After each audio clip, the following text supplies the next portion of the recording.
Hi, this is my home-built milling machine.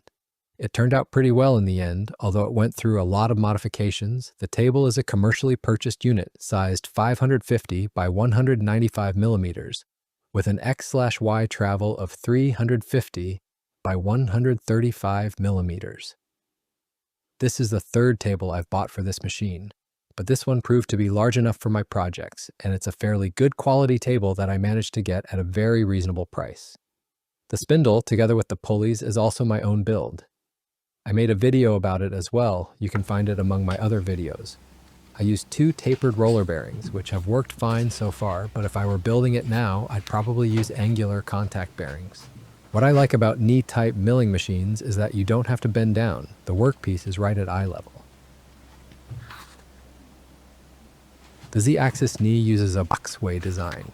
A 10 by 100 millimeter ground, mild steel plate is used as the guide rail. Nowadays, I would probably use a dovetail instead because there are too many bolts that need to be tightened if I want to lock it in place. The column it's mounted on is a 100 by 100 millimeter square tube with 8 millimeter wall thickness. The rail is aligned using shims. The mounting bolts are threaded into the knee itself, and the nut you can see from the outside is used to lock the bolt in place. This way the bolts can't loosen up and they provide a very solid hold. This is the Z-axis lift. Let's take a look at what's inside.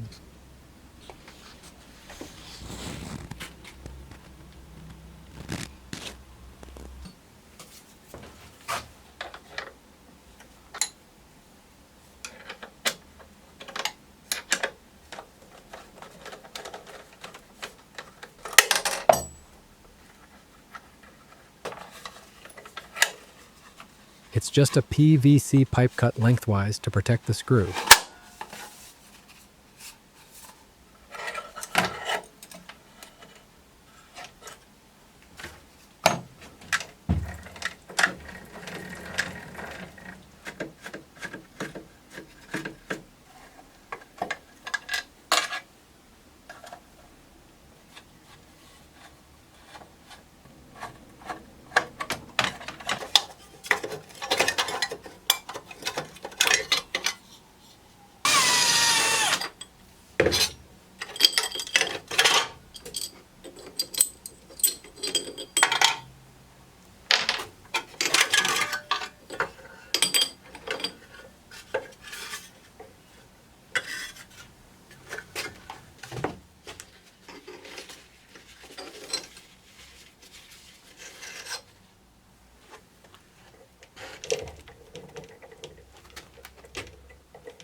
Under the gear, there's an axial and a radial bearing sitting in a housing.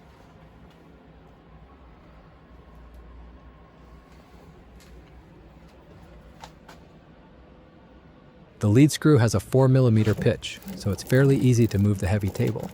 I could have used a 4-to-1 reduction, which would make lifting much easier, but then you'd have to turn it a lot more. With the DRO, it's easy to set the exact dimension.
The Morse 3 tool holder taper comes out without hitting the drawbar. You just turn it counterclockwise and it pushes the Morse taper down so you can remove the tool. Since there's no room for a hammer because the ceiling is low, this is the solution I came up with, and it's also gentle on the bearing.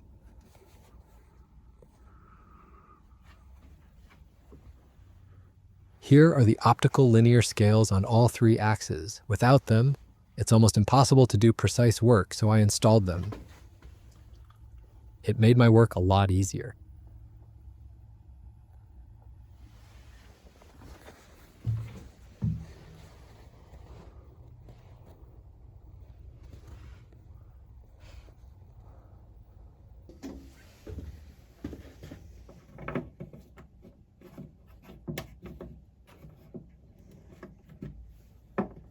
Opening the door is impossible right now because I mounted the motor there. I couldn't find a better place for it, so I'll have to modify this part as well. Maybe I'll move the box a bit. For now, it's fine like this. I don't really need to open the door that often.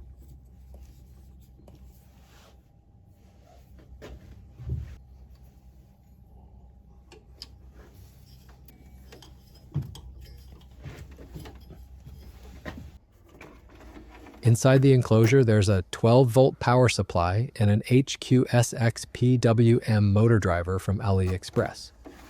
I bought the motor from Decathlon. It's a basic treadmill motor, 180 volts, 1.28 horsepower.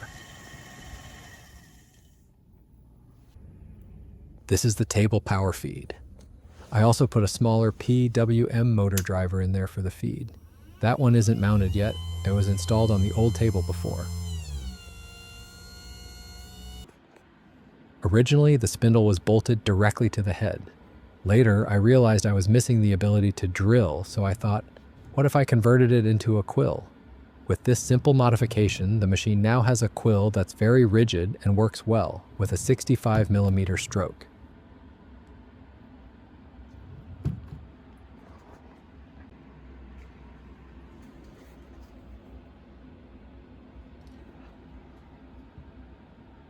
The coolant tank is actually a plumbing part, 5 liters in size, and I figured it would be just right for this purpose. I added a filter to catch the metal chips flowing back. I don't like spray-type cooling because it fills the air with coolant mist, which I don't think is very healthy.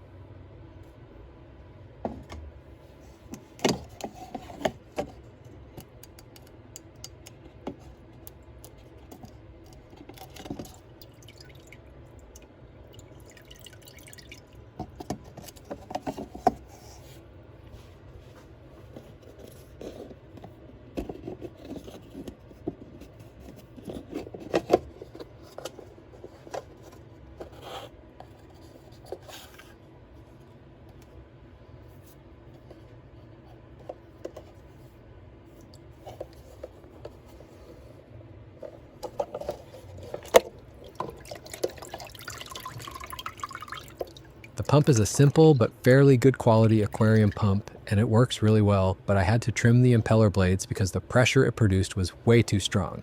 Even then, I still had to add a restrictor to the hose. For coolant, I'm using a commercially available emulsion mixed with water. I was actually surprised that after a full flood milling session, there wasn't even a tiny rust spot on the machine table the next day. This way, I can also use HSS end mills without burning them.